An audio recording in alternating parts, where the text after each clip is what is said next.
যুক্তরাষ্ট্রে গিয়ে প্রথম মাঠের অনুশীলন করল বাংলাদেশ জাতীয় ক্রিকেট দল। হিউস্টনে প্রেইরি ভিউ ক্রিকেট গ্রাউন্ডে গা গরমের প্র্যাকটিসে ছিল পুরো দল। এই গ্রাউন্ডেই আগামীকাল বাংলাদেশ সময় রাত 9টায় স্বাগতিকদের বিপক্ষে 3 ম্যাচ সিরিজের প্রথম টি-20 খেলতে নামবে টাইগাররা। প্র্যাকটিস গ্রাউন্ডে টাইগার মাস্টারমাইন্ড চন্ডিকা হাথুরু সিং এর ফার্স্ট লুক। হিউস্টনে টাইগার কোচের হিউজ স্মাইল, বিশ্রাম, ঝড়, জিম ডে সব মিলিয়ে 2 দিন পর mission USA start red green ব্রিগেডের।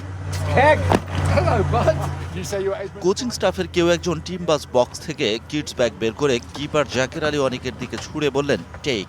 ততক্ষণে অন্যান্যদের সাথে বাস থেকে নেমে এলেন টাইগার ক্রিকেটের big shot Shakib Al Hasan. Walton fridge কিনে অনেকের মতো আপনিও হয়ে যেতে পারেন মিলেনিয়াল। সেরা পণ্যের সেরা অফার। 2018 সালে যুক্তরাষ্ট্রে তানভীর আহমেদ নামের এক পাকিস্তানি ব্যবসায়ী গ্রেটার হাউস্টন এরিয়ায় 86 একর জমি কিনে প্রতিষ্ঠা করেন 14টা ক্রিকেট গ্রাউন্ডের প্রেইরি ভিউ ক্রিকেট কমপ্লেক্স। সেখানেই প্রথম মাঠের অনুশীলন শুরু নাজমুল হোসেন শান্তদের।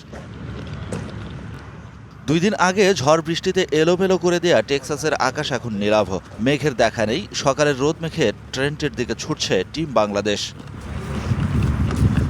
কাটার মাস্টার মুস্তাফিজুর রহমানের ডান পায়ের গোড়ালিতে ব্যান্ডেজ বেঁধে দিচ্ছেন ফিজিও বায়েজিদ ইসলাম। রোদ চশমার ভেতর দিয়ে ফিজের দিকে রোবোটিক লুক তাওহিদ হৃদয়ের। জন্মনে টিম ফ্লেভার, প্রেরি গ্রাউন্ডের সবুজ গালিচায় পুরো দলের স্ট্রেচিং। এরপর গা গরমের ফুটবল। সবকিছু ঠিক থাকলে মঙ্গলবার যুক্তরাষ্ট্রের বিপক্ষে সিরিজের প্রথম টি-20 খেলতে নামবে team Bangladesh. Shahan Papon, DBC news desk.